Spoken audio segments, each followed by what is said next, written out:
Андыктан урматтуу айымдар жана мырзалар, кымбаттуу биздин кыргызстандыктарыбыз, ден соолугуңар жакшы, тынчсыңарбы, бакубат жашоо улануудабы? Мен силерге ийгилик каалайм. Урматтуу планетадагы биздин ар бир мамлекетте кызмат кылып аткан биздин туугандарыбыз, мекендештерибиз барсыздарбы? Амансыздарбы? Бар болуңуздар. Андыктан биздин самолетубуз бүгүн Жалал Абад областына, Москвага, Чоңалайга жана келип Бишкекке конууда. Андыктан бүгүнкү биздин куттуктай турган балабыз жана кызыбыз азыркы күндө Москва шаарында эмгектенип жатышат. Андыктан апасы бул жактан туруп, Кыргызстандан туруп, айланайын балдарым, мен силерди туулган күнүңүздөр менен куттуктаймын. Бар болгула, аман болгула, бөтөн жерде жүрөсүздөр.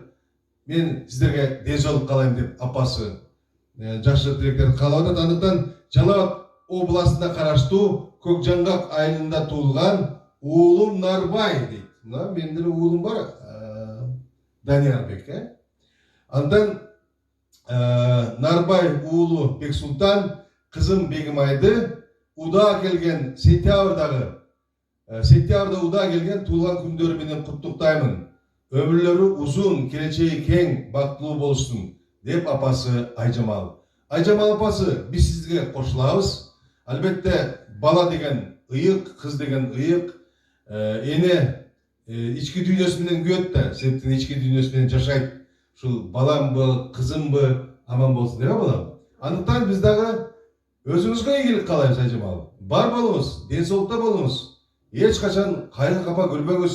Аллах тилейм ушул уул кыздардан небере көрүңүз, чебере көрүңүз.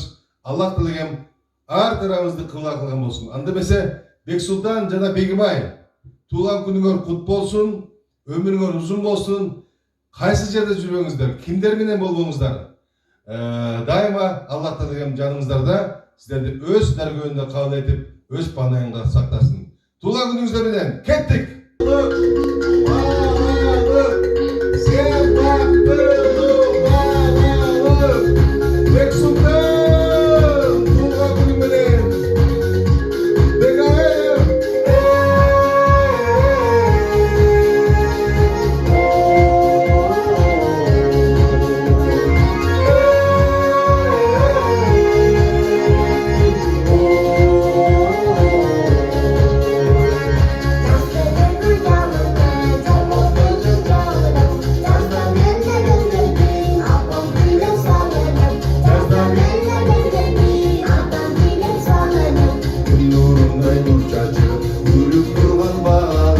Ena tanı azganda, suyup durgan bağlı, ena tanı azganda.